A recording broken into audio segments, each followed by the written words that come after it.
बच्चों, आज की क्लास में हम मुताला करेंगे हमारी दरसी किताब के सबक नंबर 6, जिसका उन्वान है खुदा के नाम खत। एक लोक कहानी है जिसका दूसरा पार्ट, जिसमें हम मशकी जो सवालात है उनको हल करने की कोशिश करेंगे। तो हम जो हमारा सबक है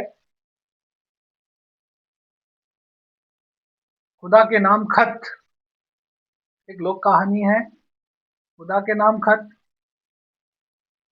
जिसका स्पेनी जबान से उर्दू में तर्जुमा किया गया है। इस सबक को हमने पहले पार्ट में पूरी तरह से हमने इस सबक का मुताला कर लिया था। हमने पहले पार्ट के अंदर लोक कहानी क्या होती है और खुदा के नाम खत में लेंसू और पोस्ट मास्टर और उसके आततों के बारे में पूरी तरह से होने वाली बातचीत और पूरे खत में क्या बयान किया गया है, किस तरह से उसके खतों को उजाड़ दिया जाता है, उसको पूरी तरह से हमने बयान किया था। तो हम शुरू करते हैं सबक का दूसरा हिस्सा। देखिए, सबसे पहले तो सबक का दूसरा हिस्सा शुरू करते हैं। तो सबसे पहले इसमें मानी है, तो कयास कयास के मानी होते हैं अंदाजा। दूसरा मानी है सुदबुद, सुदबुद के मानी होते हैं समझ। तीसरा मानी सफ़ाफ, सफ़ाफ के मानी होते हैं साफ। तीसरा मानी है तरंग, तरंग के मानी होते हैं जोश और खोश। अगला मानी है कल्लास, का मानी होते हैं गुर्बत, गरीबी। फिर उसके बाद में मानी है पास पास करना, यानी टुकड़े टुकड़े करना। फिर अगला मानी कार्य खैर, यानी नेक काम। फिर अगला मानी है बददयानत, यानी बेईमान। ये मायने होते हैं यहाँ पर पूरे। फिर देखो, इसमें इस सबक में गौर करने वाली बातें क्या थी, गौर कीजिए। नुकसान हो जाने के बावजूद इंसान को हिम्मत नहीं हारना चाहिए और न ही नाउम्मीद होना चाहिए, क्योंकि अल्लाह किसी न किसी हाथ में किसी न किसी हाल में जरूर मदद करता है। तो इंसान को कभी नाउम्मीद नहीं होना चाहिए और कभी भी हिम्मत नहीं आनी चाहिए। अल्लाह मदद जरूर करता है। अगला अगला हिस्से में देखिए, सोचिए और बताइए। तो पहला जो सवाल है, लेंसू ने बीबी से क्या कयास आराई की थी। दूसरा सवाल है, लेंसू बारिश में खेतों की तरफ क्यों गया। और तीसरा सवाल है, गाला बारिश से क्या नुकसान हुए। चौथा सवाल, लेंसू ने खुदा के नाम खत में क्या लिखा। और पांचवा सवाल है, लेंसू ने लिफाफे पर क्या पता लिखा। अक्सर ये आता है कि लेंसू ने लिफाफे पर क्या पता लिखा है। छठा सवाल है, पोस्ट मास्टर ने लेंसू का खत पढ़ने के बाद क्या किया। और सातवां सवाल देखिए इसी में, लेंसू ने पहले खत का जवाब मिलने के बाद दूसरे खत में खुदा को क्या लिखा था। सवाल नंबर पहला देखिए, लेंसू ने बीबी से क्या कयास आराई की। तो जवाब इसका देखिए, इसका जवाब देखिए, लेंसू ने बीबी से बारिश होने की कयास आराई की थी, यानी बारिश होने के लिए कहा था कि आज बारिश होगी। दूसरा सवाल देखिए, सबक का दूसरा सवाल देखिए। दूसरा सवाल देखिए, लेंसू बारिश में खेतों की तरफ क्यों गया। तो लेंसू बारिश में खेतों की तरफ क्यों गया। देखिए दूसरा सवाल, देखिए जवाब, बारिश किसानों के लिए खुशहाली और उम्मीद का सबब होती है। बारिश जो किसानों के लिए खुशहाली और उम्मीद का सबब होती है। बारिश को देख कल लेंसू भी खुशी से झूम उठा और अपने जज्बात को काबू में नहीं रख सका। वो बारिश की तरंग और अपने तन मन में रवा दवा होते देखने के लिए खेतों की तरफ निकल गया। इसलिए लेंसू बारिश में खेतों की तरफ गया था। तीसरा सवाल देखिए, ज्यादा बारिश से क्या नुकसान हुए। देखिए तीसरा सवाल,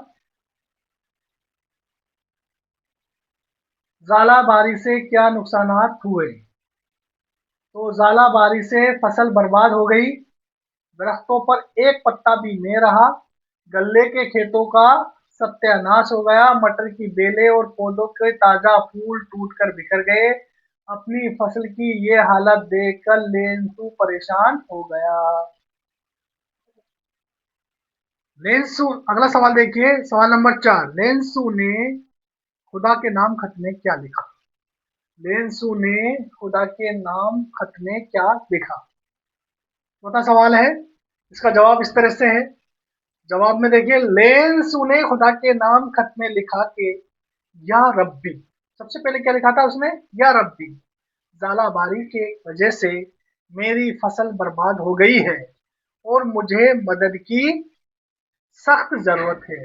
अगर तेरी मदद नहीं मिली तो इस साल मेरा जो कुनबा है फाकों का शिकार हो जाएगा। उस वक्त 100 रुपए की सख्त जरूरत है ताकि मैं खेतों की हालत दोबारा ठीक कर सकूं और इनमें बुआई कर सकूं और नई फसल की कटाई तक जिंदा भी रह सकूं। ये चीजें उसने खुदा के नाम खत में लिखा था। पांचवा सवाल यह है कि लेंसू ने लिफाफे पर क्या पता लिखा।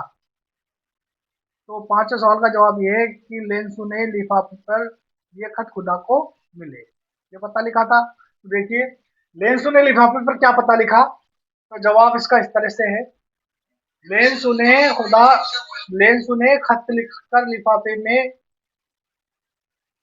में डाला और पते की जगह लिफाफे में लिखा, ये खुदा को मिले।